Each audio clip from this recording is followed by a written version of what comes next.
Hello guys, I'm Mullberry, and welcome to World of Tanks. Today I'm going to be discussing how to play the Cromwell and the Cromwell B, two fantastic British medium tanks. In fact, they're so good that they've become the staple of Tier 6 clan wars and Tier 6 detaches. If you want to know how to get better at these tanks, or just need to know how to kill them, well, this is going to be the tank review / gameplay video for you. So please stick around, and I'll see you after the intro. Welcome back. This is tanks.gg, a fantastic site which will tell you anything you need to know about how to either kill a tank with like its 3D model stuff where you can look at armor profiles, or statistically how good a tank is, which is what I'm going to mainly be focusing on today. So without further ado, the Cromwell. So what are the big things about the Cromwell? Like what makes it really good? And as a summary, if you guys just want to hear a little bit about this before you get onto the gameplay, there's going to be an annotation or something around like about this point. It'll be in the video or in the description or whatever. But big things about the Cromwell. The Cromwell is a light tank in terms of its mobility, with a medium tank's health pool and a medium tank's gun. It's just basically blatantly overpowered in the right hands. It is a very high skill vehicle, and that's why I'm doing my how to play video. However, it's also an extremely good vehicle, and then once you get really skilled in it, well, you can do amazing things in this tank. Averaging something in the neighborhood of 1300 to 1400 damage in this tank at tier 6 is a doable feat, and I know many people who have done it. So, specifically, when it comes to those stats, the Cromwell has amazing DPM at 2165. It has really good accuracy at 0.35. Decent dispersion values. These aren't great, but basically when this covers how big your aiming circle will be when the tank's moving, and they aren't great on the Cromwell, but they're good enough that you can reliably hit shots at distances under 50 meters while on the move aiming at other tanks that are about similar size. In terms of damage versus modules, which isn't a stat that most people really care about, but 100 damage is actually pretty reliable. You can knock out an ammo rack on most tanks in 2 hits and absolutely destroy them, or 1 hit damage an ammo rack. For example, like on the Cromwell, it's 180 health, this is 100. You could do the math right there. In terms of mobility, Cromwell's fantastic. High top speed, very good top power to weight ratio, extremely good terrain resistances. In terms of flexibility, it has really good gun elevation and really good gun depression. So you can do whatever the hell you really want with this tank, if I'm being honest. It has the flexibility to play hills, to not play hills, to snipe, to be up close. It can basically do everything pretty well. And so this is why I say play this tank before it gets nerfed. It's very good. In terms of armor, it's nothing spectacular. It is thick enough, however, that things aren't just going to auto-penetrate you. You can angle it like this when you're side-scraping and get auto ricochets so that the enemy bounces and you pull back and shoot them. Like, this is a thing that you can do, but it is very high skill and it is very risky and it isn't super reliable unless you know exactly what you're doing.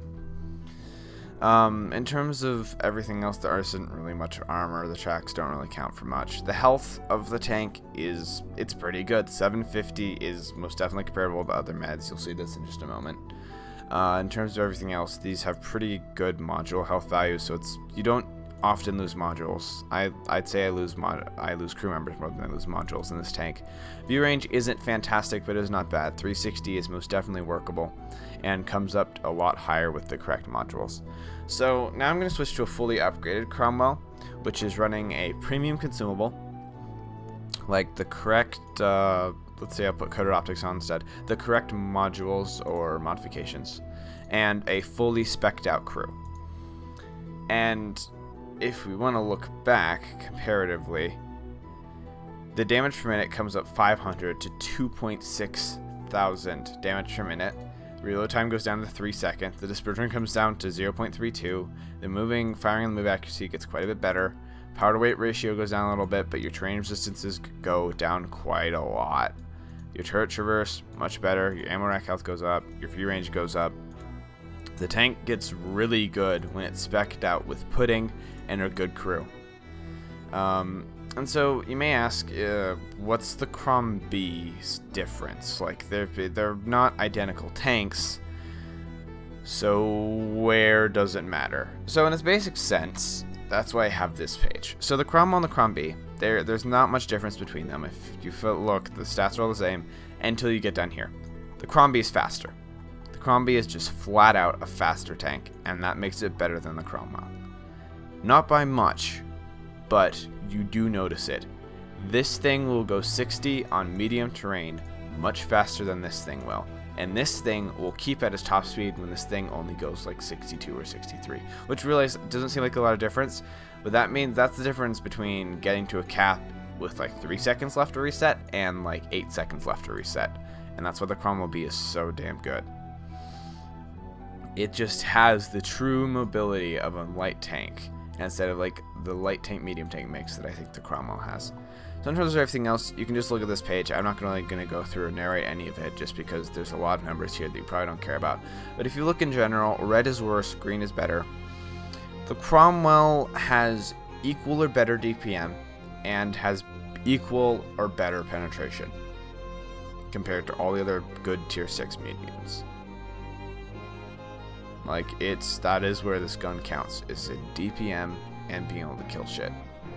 Weapon handling isn't too much worse than these guys, but it also isn't better. So that's the one flaw, is like the weapon handling on the move. Basically how big your bloom gets. However, the accuracy, if you look, is fantastic comparatively. The mobility, the Crom B is the fastest tank in this lineup, and the Cromwell is the second fastest. Oh, and in terms of mobility, like being able to turn, again, Cromwell and Crom B, fastest and second fastest. And the reason why I say, like, I realize this is a 36 and this is a 40, this still has such a better power to weight ratio that this 36 matters more, and it will do that 36 consistently, where this may only get up to 30 degrees per second, depending on the slope or whatever the hell it's on. Just saying. Armor, doesn't matter, they're all crap. View range, as I said, the view range differences aren't bad. Like, it's not minor. Like, 370 is better than 360 noticeably, especially with greater modifications and stuff. But the Cromwell does have the better camo values, so it will negate that 370 with its better camo. So, just some food for thought. Everything else, that's basically a basic overview of the Cromwell and the Cromwell B. Why I think they're really good tanks. Now we're going to go get onto the gameplay, which I hope will be extremely exciting. There's some funny stuff that happens, and I will join you there in just a moment. Hello guys, welcome to the gameplay. So I'm playing an absolutely hilarious game with my friends in KV2s and me in a Cromwell B. This is a really shitty matchup. I think it's a 31%er if I remember correctly, due to the fact that we have a bunch of blue players on the enemy team and only one blue player on our team. So, anyway, progressing forward, you can really see the speed of the Cromwell. I'm playing the Cromwell B here because it is the better tank due to its speed. But I'm going slightly up a hill, I'm going 60, down the hill, I am consistently hitting my top speed. And if you look, I'm leaving everybody in the dust. In fact, if I had started when that 12T did, I probably would be farther along than that 12T is currently. And that's just due to the fact that the Cromwell is so fast. It is a gloriously fast tank. It really feels like a light tank, though it really has like that heft feeling that you sometimes get with like quite a few of the British mediums, where it doesn't feel like you're driving a thing made out of matchsticks. It's a real tank, and it feels like it. And so currently what I'm doing here, for into the gameplay, 9-0 line is where I figure that we can do the most good, because if those IS-6s are most definitely going to go 1-2, or at least if they're smart, 1-2 is where they could push. And then their FCM buddy is most likely going to push 9-0. Due to the fact the heavy tanks, the teams are pretty equal and they have more tank destroyers, there's a pretty good chance that we could get some action over on this side before we get absolutely wrecked by those IS-6s. Because good players and probably the best tier 8 heavy tank, I mean, that's hard to contend with, especially when you're tier 6 tanks, no matter how good you are. So I try to get some shots of this FCM. This is my Clan Wars loadout vehicle, so I do have a bunch of premium rounds, but as you'd expect, you know, I use them about as necessarily as I need to. When you get into a game like this, you really can't bounce if you want to do a lot of damage. My friends are getting screwed by this OI. They've missed like the past 4 shots that they've taken because the KB2 has decided that RNG is not in their favor today. And on the other side, if you look at the 1-2 area, you can definitely see that like the IS-6s are holding them, and this IS-3 is able to push around and just put shots into the rear of those tanks. So the 1-2 line has a good chance of falling very soon. Anyway, this is where the gold comes in handy. Side of an OI turret. He's focusing my friends. Well, you know what? Don't mind if I do. I'll take a shit ton of your health. There we go. Slowly wearing this guy down whenever he aims at me. I fall back and click, click, click. There he goes. This AT-15 is being an issue for this Tiger 2 right there. He's not having fun with this guy. AT-15 has a super accurate gun with amazing DPM. The Tiger doesn't have great armor. And at least they're trading pretty fairly here. I get a bit screwed. I have to burn my repair kit and my loader here just due to that FE304. I probably shouldn't have stayed there for that long.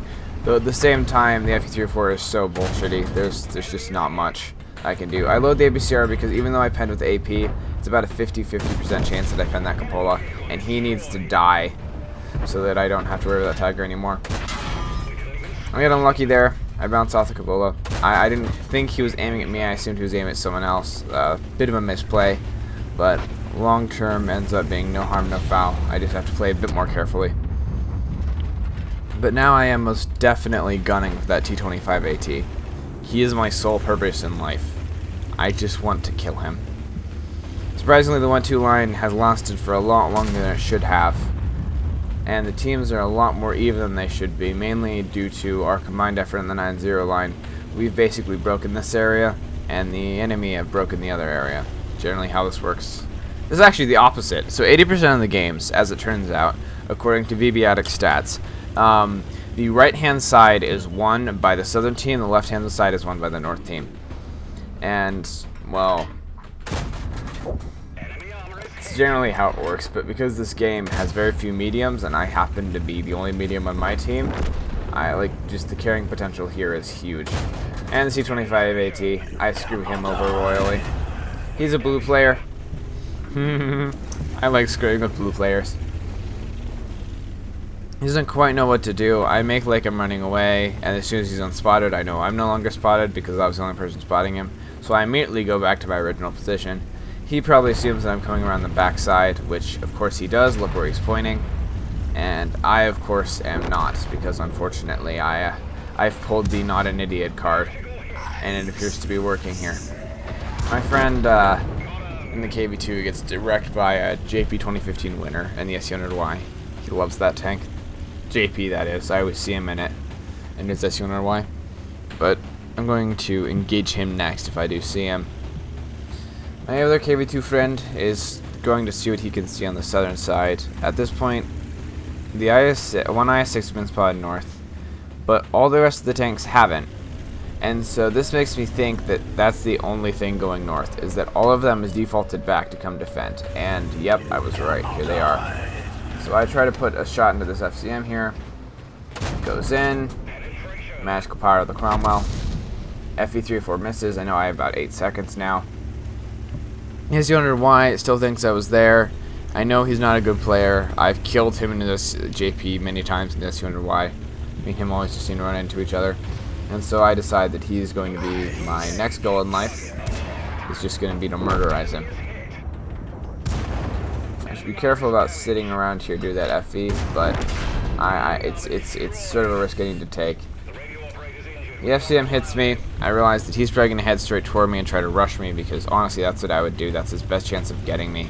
And me, being in a tank that's as fast as this tank is, I immediately head up over this hill, because I know that if I can break direct line of sight and get over this ridge to my left, I totally have a chance of surviving this and pulling through. So far, this hasn't been a bad game. 1800 damage, 3.6k WN8, Lots of fun. But now I'm like, ah, screw it, let's fuck with this IS-6. And I get unlucky here. My shot ends up bouncing, as you're about to see. Yeah, that should have gone through. In fact, if you notice, exactly where I hit there is exactly where I hit with an AP shell in the next replay. And, well, that AP shell goes through, whereas that APCR did not, so. I'm also about to get a little bit lucky here. This is probably my only piece of RNGesus in the entire game. I come through, I outplay him, I think I'm going to die. And the FCM misses me and hits the bottom of my tracks, which misses the lower part of my tank. That 228 is gunning for me. He's on the move, however, and he doesn't have great dispersion values. He's decently accurate, but he doesn't have great dispersion, so I know he's not going to be able to hit me. It's time to engage the IS-6. IS-6 dies. I decide that because the T-28 is a bad player, he's starting to turn towards me, though he's starting to turn away, so I think he doesn't even consider me a threat. And once I get spotted, I'm pretty sure that he'll turn away, so I am now trying to just go around flank him. I know that if I head in a course like this, even if he was trying to turn towards me, I'd probably make it around his gun in time, but he ends up misplaying here pretty badly. My shots just don't like going through his tracks, so I shoot him directly in the arse. And there's a replay bug here. The Radical just starts doing some weird shit, and just don't worry about it. And so I'm scared about that FE304, but I know he's behind that house, so he doesn't have the actual arc to hit me. So I know I'm safe here. Now, you see, he's very close to having the actual arc to hit me, so I keep on moving. I put the house between him and me. I open the gap, and then I put the house between him and me. He starts to push up. I push forward. He's getting close enough now, but he's still not accurate enough in shotgun range, and he misses. Put one shot in. Another shot in. I low roll for a lot, and, well, I shoot just a little bit too late, and I end up ramming him to death. Still a damn good game. 9k WN8, more than 3,000 damage, couple solos, pretty big carry on my team. I did the most damage there, high caliber, top, whatever amount of kills I got. It was fun. Now, next game is in like the actual normal Cromwell. I think you can actually notice here, the Cromwell is slower. I'm going 58, 57, and now I'm going 60 on this slight downslope. And that's the thing, is that it kind of comes down to those silent terrain resistances. The Cromwell's a damn fast tank, but the Cromwell B is much faster, just due to the fact that on medium and soft ground it has much better terrain resistance. So it just maneuvers better when you're on shitty like maneuvering ground. So that's just generally how it works. Otter decides to go for the aggressive spots. I'm just like YOLO Ridge because I realize that they don't really have anything fast that could contest me up here that hasn't already been spotted somewhere else. Okay, well, I mean, the ELC hasn't been spotted, but I would have spotted him if he was on a scouting run because he's about as fast as I am, if not a bit faster, so I would have seen him across that ridge. Take the shot, it misses. This looks like a lucky bounce, but in reality, he actually misses my tank and clips the edge of my drive wheel. But as I was telling you about earlier, the Cromwell has really nice module health on its modules. One shot from him can't take out my tracks if he high rolls, but most of the time it will only damage them. So, load my APCR. This was a while back. I wasn't quite as good of a player back then, but I aim for a place where it's not going to pen. If I aim for the side of his turret like he's showing me right now, that bullet would have gone through.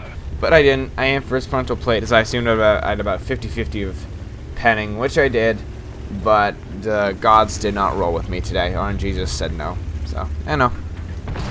Still not a bad play, but a slight misplay that could have cost me in a different game. That wasn't so forgiving. So T-54 Mod 1, I put some shots in, it's just not working. The gun is like lol nope. I'm not hitting where I need to be to pen, though I'm being honest, the Mod 1. It's very hard to pen unless you're on even ground and are loading APCR in a promo. So I see that he's distracted, he's shooting at the E25, so I decide to get around him. I know the Dicker Max is on the hill, but because I can't see him, that means he can't see me. I happen to have just as good a view range, if not a bit better than that Dicker Max. And I'm also below this little ridge thing, so I know with this dip, I'm most likely going to be okay, and he won't be able to spot me. And he's also not in a bush. At least not one that would actually prevent me from spotting him from my current location. So I see him, put 2 shots in. I'm going to try putting this third one here, but the bridge says no, and RNGesus just denies me. This ELC goes balls to the wall and one-shots him because he's an ELC. S214-1 is spotted there. E25 is probably going to go pick him up, take care of him. And I decide that it's probably best for me to go get vision, because if I noticed, all of their tank destroyers aren't spotted. So I'm like, ooh, now I've been spotted. That's either the T-37, the ELC, or the hidden E25s on that hill. Because E25s are either aggressive or super campy. And, well, guess what? I was right. I moved my ass down. No, yeah, that was a wee bit lucky. Though, to be fair, they were all bad shots. They were all originally shooting at the 59. They switched fire at me, and they just failed doing so. I put some shots in. The ISU's magical armor of Russia denies me my penetration. Try to put some shots in the C-25 too. The ground eats it. Not quite so good. Otter is destroyed by the T-37. Got focused out. He was too far in the open. Now, I know that IS-6 is now most likely an opener between those buildings. I know he's about a second or so left on his firing. I get below this ridge. It would have been a sketchy shot if he had fired, and he most likely would have missed. Like, I'd give it a 90-10 about him missing in terms of percentage points right there. But anyway, I get into cover. I move around. I'm now safe from the IS-6 and the E-25. I poke out. I don't see anything. I wasn't actually spotted by the E-25, which makes me think his commander's either dead or just something else bad happened to him. See this Tiger? Decided to take him out. And if you notice, just as a general thing, and how I'm playing this tank, the Cromwell and the Cromwell B are highly mobile, but they also have amazing guns in terms of accuracy. So one of the best ways to play this is you play it close range during that rush, but when the battle starts to lull, you can play it as a sniper. I mean, this really does come into like player skill and being able to read the map and figure out what exactly is going on. But when you start to get that skill down of basically figuring out what the ebb and flow of the battle is, how aggressive you need to be to get these kills, what you need to do damage, when you start to figure that out, that's where the Cromwell really becomes a fantastic tank, because it has what is called flex capability. It can do many different roles. However, it's also fast enough to maneuver into those different roles seamlessly. It's the same reason why the CDC is such a good tank and why the RU-251 is such a good tank. It's because they all have very good flex capability. They're very good at long range, they're very good at close range. They can move to different locations very quickly, they can use their gun oppression to not get shot at, and they just have these general advantages, which when you combine them all together, turn it into a fantastic package. If you look at the game currently, that IS-6 has not been spotted. I assume he's either there waiting to try to get shots, or he's moving up towards the 9-0 line. I realize 9-0 is just lost. They're probably going to try to get to cap, so I immediately start running back because it's the only thing I can really do. This poor 12T isn't going to be able to do anything. No offense to him, but 680 WN8 and a 12T, that's not a good combo. I decide that it's probably going to be up to me in this case. I'm going to have to carry the fuck out of this game, which I'm completely good with. If that STA can at least do something to that IS-6, I should be able to do something to these two tanks. Because, well, I run binocs in my Cromwell, and I happen to think binocs are better than coated optics, just mainly for these endgame situations like this. If I had coated optics, I would not be able to, I would basically be playing the same way that I am. So I misplay here. I could literally just sit up on these train tracks, let my binocs go up, and I would have spotted both of them. Actually, I do that. I'm a bit closer, however, than I need to be. I could be, I think, about 20 meters farther out, and I wouldn't have gotten spotted doing it. However, with coated, it still would have worked, but I wouldn't have been able to spot that E25. The 12T is able to get vision up for me. I'm not actually spotting these vehicles. The 12T is able to get that kill off. I see the E25. E25 tries to run. I am loading APCR here. I'm not unloading it for the E25 because I need the shell velocity to hit this E25. I need to make sure that my shots hit him. I'm worried about this I-6, though I know that there's a hill between him and me, and I will be able to spot him as soon as he's not behind that hill. I put that shot in, I move. 12T gets vision on that IS-6. I decide to rush straight for the IS-6, because together we're going to have to take him out. So, this right here all comes down to this crucial moment where I get very lucky, and the IS-6 gets also very lucky and unlucky. As I'd like to say, RNG has a way of canceling itself out. And I think you'll see with the next 2 shots that this IS-6 takes, RNG is going to cancel him out like a bitch. And, well, you'll see what I mean. I misplay here too. I could have gone straight across that ridge, and I could have gotten shots in, and he wouldn't have been able to turn and start fast enough. I could have put 2 shots in before he could see me. He high rolls for 467, and that was firing AP. I did check with him. I contacted him after the battle. He was firing AP, he high rolls to shit, and then he low rolls to shit. RNG just cancels him the fuck out. And that was extremely fortunate for me, but unfortunate to that 12T. If he hadn't have actually, like, okay, so about 80% of the time, that's actually like about 92% of the time, he would not have been able to kill that 12T. That 12T got unlucky as balls. He made it, well, I mean, he didn't really make a calculated mistake. He doesn't have the stats for me to be able to say that he made a calculated, like, what's the chance of me surviving this? He didn't do that. He just yellowed in, but he should have lived. And if he would have lived, that game would have been won right there. But now, it's 2 tanks, which are on similar amounts of health. Well, I say similar. I'm on 10 health, and he was on 300. 2 tanks. One's a tier 6 fast tank, and one's a slow tier 8 heavy tank with OP as balls armor. I only have 4 rounds of premium left. So, this is another thing. If you saw my loadout in the last replay, I think I carry like 27 rounds of premium now. This is the game that made me change up my ammunition loadout towards like almost half premium in this tank. Because when you have to solo an IS-6, you have to solo an IS-6. 3,000 damage, 6,000 plus WN8. This has already been a monster of a fucking game. And the IS-6 decides that the best thing you can do is cap. Because 9 out of 10 times, I'm going to have a really hard time penetrating his armor.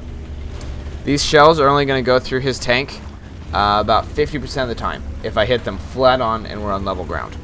So, my brain goes, he knows I went that way. So what I'm going to do is, instead of popping out like at like D8, D9 area, what I'm going to do is I'm going to pop out at C6, because then I'm going to negate the values of his armor. I'm going to have basically looking down at his slope, which will increase the amount of like the chance that I have at penning him, and there are bushes up here. Now I feel like this is a slight of misplay. I should have gone for the bush on the left. I go for the bush on the right. Thing you need to know: that bush does not quite go fully around that tree. Which means if you are wider, then there are actually 2 bushes there, best way to put it. There's that bush on the left and there's that bush on the right. You go behind the tree will not protect you from getting spotted. Also, this IS-6, like, all credit to him, he plays very well. He has, I also talked to him about this, he has a 6 perk crew in that tank. A fucking 6 perk crew. And he has all the view range modifications, he runs coded optics. There is not a way that I can spot him and then shoot at him. And that is painful as balls. He has all of the modification necessary for me to actually do well in these situations. And I'm now down to 1 premium round because all the other rounds bounced. He missed those shots. I didn't really get lucky there. I basically calculated, okay, I have a good chance of him missing these. Whenever he's about to reload, I'll pull back, he'll probably fire, and because his shell velocity is so low, I should probably come out on top. That's what I was thinking. And that's what happened. So I again try to do the same thing I did that at IS-3. Try to go through. This water's really slow, but it's still the best way. You don't really want to hug that terrain over there, because generally if he moved off the cap, I'd have a much higher chance of getting away in that bog area than otherwise. I should have really stayed up there on the tracks. That was my misplay this game. If I'd stayed up there on the tracks, I would have been able to get vision on him, and I probably would have screwed him over. However, now I'm going to turn into a fight where we both can see each other, because I realized that his vision is similar to my vision, so I'm just not even going to play the vision game. I'm going to pop up and fuck him up and then run away. Rinse and repeat. Side of his tank. Please go in. It goes in. Right between the spaced armor and everything else. Now, I realize he's going to try to come for me because he's now a one-shot and I'm a one-shot, and this is a bad game for him because he assumes I have more APCR and I can pop out and kill him whenever. I only have AP and 2 HE, and this is not going to go well for me. Or at least, at the time, I didn't think so. So I realized that the only way for me to survive is to go through here, take this right up this little bit of terrain, go up here, take a left down under this dip. Because he's not stopping, I keep on going. I don't maneuver. As soon as he stops, however, I do maneuver. I get around these train tracks, and I'm safe now. And he starts to run away. And so I'm like, ah, I see how it is. I assume at this point that he's turned around. He realizes that he needs to get back to the cap because it takes a minute and 20 seconds to... No. Yeah, I think it takes a minute and 20 seconds to cap by yourself. Yeah. Because you get 1 cap point a second, there are 100 cap points. So it takes 100 seconds or a minute and... No, I think it takes a minute and 40 seconds then.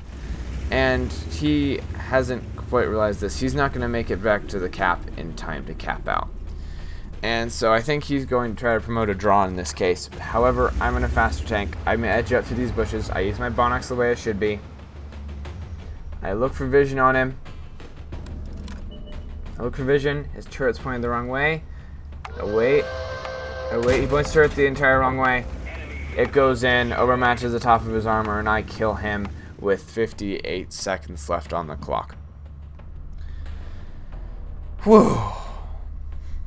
That was a good game. So, I hope now that you guys can see, based off those 2 games, like, I didn't really explain, like, tactics or anything else, but I did explain why I did everything I did, and how I was making the plays that I did in my Cromwell.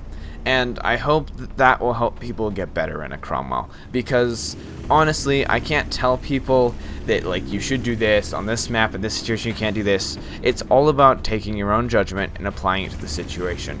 And so I tried to explain my thinking there as best as I could, because I think that's the only way for people to really observe and then to get better, is to question, why did I do this, why did I do that? And I sort of take that out of the equation for you.